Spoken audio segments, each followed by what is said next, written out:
Lord. క్రీస్తునందు ప్రియమైన దేవుని బిడ్డలారా, మన ప్రభువును రక్షకుడైన యేసుక్రీస్తు శుభనామమున మీ అందరికీ ఈ ఉదయకాల శుభాలు వందనాలు తెలియజేయచ్చు ఉన్నాను.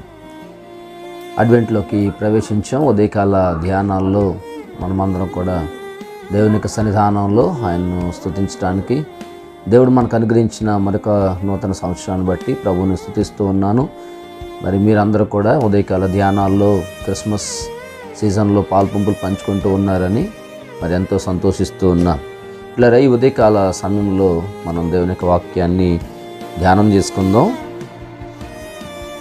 నక్షత్రం యాకోబులో ఉదయించును అని ఆదికాండం 24వ అధ్యాయంలో 17-18 వచనాల్లో మనం చూస్తూ ఉన్నాం. యాకోబు దేవుని చేత పిలువబడినటువంటి వ్యక్తిగా యాకోబు జీవితంలో నిజానికి ప్రియమైన వాళ్ళరా, యాకోబును దేవుడు ఒక అద్భుతమైన శక్తిగా మార్చినట్టుగా మనం చూస్తాం. ఒకప్పుడు యాకోబు మరి పేరు తగ్గట్టుగా ఒకవేళ మోసం చేసినప్పటికి కూడా దేవుడు అతని యొక్క జీవితాన్ని బట్టి అతని క్రియలను బట్టి దేవుడు అతనికి ఇశ్రాయేల్ అని పేరు పెట్టాడు. మరి అనేక మందికి తండ్రిగా, వంశానికి ఒక పితరుడిగా, ఒక గుర్తింపు కలిగినటువంటి వ్యక్తిగా దేవుడు మరి యాకోబును ఆశీర్వదించినట్లుగా మనం చూస్తూ ఉన్నాం. ప్రియమైన వాళ్ళారా, అటువంటి యాకోబులో నక్షత్రం ఉదయిస్తుంది అని చెప్పినటువంటి ప్రవచనాన్ని మనం చూసినట్లయితే ఇక్కడ అక్షరాలు అది నెరవేర్చబడినట్లుగా మనం చూస్తూ ఉన్నాం. పాత నిబంధన గ్రంథాల్లో మనం చూస్తే సంఖ్యాకాండం 24వ అధ్యాయం 17వ వచనంలో మరి యాకోబులో నక్షత్రం ఉదయించునని చెప్పినటువంటి ఆ ప్రవచనాన్ని యెషయా గ్రంథకర్త యెషయా గ్రంథం 60వ అధ్యాయం 3వ వచనంలో జనములు నీ వెలుగునకు వచ్చెదరు అని రాశాడు. ప్రియమైన వాళ్ళరా, అలాగే మలాకీ గ్రంథం 4వ అధ్యాయము 2వ వచనంలో మనం చూసినట్లయితే మలాకీ గ్రంథకర్త నా నామమందు భయభక్తులు గలవారగు మీకు నీతి సూర్యుడు ఉదయించును అని రాశాడు. పిల్లరా, ఇలా మనం గమనించినట్లయితే కనుక దానియేలు గ్రంథం 12వ అధ్యాయం 3వ వచనంలో మనకందరికి తెలిసినటువంటి మాట, బుద్ధిమంతులైతే ఆకాశ మండలంలోని జ్యోతులను పోలిన వారి నిత్యము ప్రకాశించెదరు అని రాశాడు. ఈ యొక్క 4 ప్రవచనాలు మనం గమనిస్తే పాత నిబంధనలో రాయబడిన ప్రవచనాలు క్రొత్త నిబంధనలో నెరవేర్చబడినట్లుగా మనం చూస్తూ ఉన్నాము. ఆ ప్రకాశమానమైనటువంటి నక్షత్రము లేకపోతే మరి ప్రవచించినటువంటి యాకోబులో ఉదయించే నక్షత్రం ఎవరు అంటే ఇక్కడ మన ప్రభువైన యేసుక్రీస్తు అని మనం గమనించవలసిన వారం వింటున్నాం. ప్రియమైన వాళ్ళరా, ఈ ప్రవచనాలు 4 కూడా క్రీస్తు ప్రభు వారి పట్ల నెరవేర్చబడ్డాయని యోహాను రాసిన ప్రకటన గ్రంథం 22వ అధ్యాయంలో 16వ వచనంలో ఆయన ప్రకాశమానమైన వేకువ చుక్క అని చెప్పబడింది. ఆయన ప్రకాశమానమైన వేకువ చుక్కగా మరి లోకానికి ఆయన ఒక వెలుగుగా వచ్చినట్లుగా మనం చూస్తాం.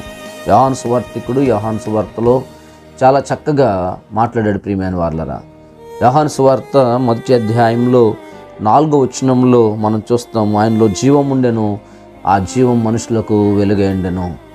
ఆయనలో జీవము ఉన్నది, ఆ జీవం మనుషులకు వెలుగైంది. ప్రియమైన వాళ్ళరా, 8వ అధ్యాయము 12వ వచనంలో అంటాడు కదా, నేను లోకమునకు వెలుగై ఉన్నాను కనుక నేను లోకానికి వెలుగును కాబట్టి నన్ను వెంబడించేవాడు మరి చీకటిలో నడువక జీవపు వెలుగును కలిగి ఉండునని అక్కడ తెలియచేస్తాడు. ప్రియమైన వాళ్ళరా, అలాగే యోహాను సువార్త 9వ అధ్యాయం 5వ వచనంలో చూస్తే నేను లోకములో ఉన్నప్పుడు లోకానికి వెలుగై ఉన్నాను. క్రీస్తు ప్రభు వారు లోకానికి వెలుగుగా వచ్చాడండి. చీకటిలో మరణాంధకారంలో ఉన్నటువంటి వారికి వెలుగు ఇవ్వడానికి ఆయన అరుణోదయ దర్శనముగా ఈ లోకానికి వచ్చాడు, ఉదయించాడని మనం చూస్తాం. ప్రభువారు పదే తను చెప్పుకున్నటువంటి మాటల్లో మనం చూస్తే ఆయన లోకానికి వెలుగుగా ఉన్నాడు. ఆ వెలుగు లోకములో ప్రకాశించింది, కానీ లోకము ఆయనను గ్రహించలేదు. అయితే ఈ ప్రవచనాన్ని మనం చూసినట్లయితే నక్షత్రము స్టార్ అనేది మనం ఎక్కడ చూసినా ఈ అడ్వెంట్ కాలం ప్రారంభం కాగానే స్టార్ పెడతాం.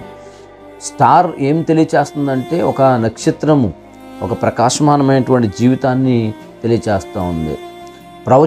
ప్రవచించిన ప్రవచనాలను ఆధారంగా చేసుకొని క్రీస్తు ప్రభు వారు ఒక నక్షత్రంగా లోకంలో జీవించారు. అలాగే ఇక్కడ పత్రికల పాఠ్యభాగాల్లో మరి పేతురు గారు, యోహాను మరి ఈ రాసినటువంటి ఈ పత్రికల భాగాల్లో మనం చూస్తే కనుక వారు ఏం చెప్తారంటే మరి మనము ఈ లోకములో ఒక వెలుగుగా ఉండాలి. మత్తయి సువార్తలో యేసు ప్రభు చెప్పాడు 5వ అధ్యాయం 14వ వచనంలో, మీరు లోకానికి వెలుగై ఉన్నారు అన్నాడు. ప్రియమైన వాళ్ళను మనము లోకానికి వెలుగుగా ఉండాలని ప్రభు కోరుకుంటూ ఉన్నాడు. అలాగే ఎఫెసీ పత్రిక 5వ అధ్యాయం 8వ వచనంలో, ఇప్పుడైతే మీరందరూ కూడా ప్రభువునందు వెలుగై ఉన్నారు అన్నాడు. ఇలాగను మనం చూసినట్లయితే గనుక మనము లోకానికి వెలుగుగా ఉండాలి. ఆనాడు ప్రభువారు మరి ఏ రీతిగా అయితే ఈ లోకమునికి వచ్చినప్పుడు వింతైన నక్షత్రం వెలిసిందో, ఆ నక్షత్రం అనేక మందికి మార్గం చూపించిందో, దారి చూపించిందో, ఈరోజు ప్రియమైన దేవుని బిడ్డలారా ప్రతి క్రైస్తవుడు కూడా ఒక వెలుగుగా ఉండాలి. ఒక క్రైస్తవుడు కూడా ఒక స్టార్లా ఉండాలి.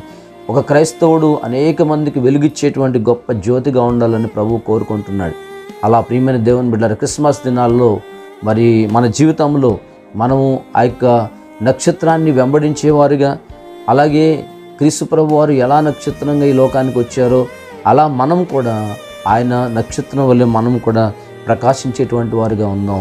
అడుగు పరిశుద్ధాత్మ దేవుడు మనందరికీ అనుగ్రహించును గాక. ఆమేన్. ప్రార్థన చేసుకుందాం. తలలో ఉంచి కళ్ళు మూసుకుందాం. పరిశుద్ధుడా, ప్రేమ కలిగిన మా ప్రియ పరలోకపు తండ్రి, అడ్వెంట్లో మమ్మల్ని ప్రవేశపెట్టినందుకే వందనాలు ప్రభువా. ఆయన ఇదిగో తండ్రి, లోకానికి నాయన మీరు వెలుగుగా వచ్చారు ప్రభువా.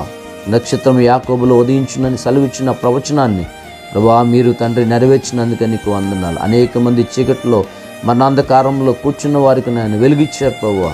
అనేక మందిని వెలుగులో నడిపించావు దేవా, నీకు వందనాలు. అటు వెలుగుగా ప్రభువా ఇదిగో తండ్రి మేము కూడా ఉండాలని కోరుకుంటూ ఉండగా చీకటి సంబంధమైనటువంటి విషయాలను నాయన ప్రక్కన పెట్టిన ఆయన నీ కొరకై వెలుగుగా మేము జీవించే కృప దయచేయమని ఉదయకాల ధ్యానంలో ఈ క్రిస్మస్ అడ్వెంట్ కాలంలో తలలో ఉంచిన ప్రతి ఒక్క బిడ్డను పేరు పేరు చెప్పని మీరు దీవించి ఆస్వాదించి వెంబడి కృప దయచేయమని ప్రభు చిన్న బిడ్డలు, యవనస్తులను, స్త్రీలను, పురుషులను, వృద్ధులను, బలహీన రోగులను కూడా మీరు జ్ఞాపకం చేసుకుని కృపలతో బలపరిచి ఈ దినమంతా మీ చల్లని దయగలిగిన రెక్కల నీడలో మమ్మల్ని దాచి కాపాడి భద్రపరిచి నడిపించమని యేసు శ్రేష్టమైన నామంలో ప్రార్థించి వినయంతో వేడుకుంటున్నాం పరమ తండ్రి. ఆమేన్.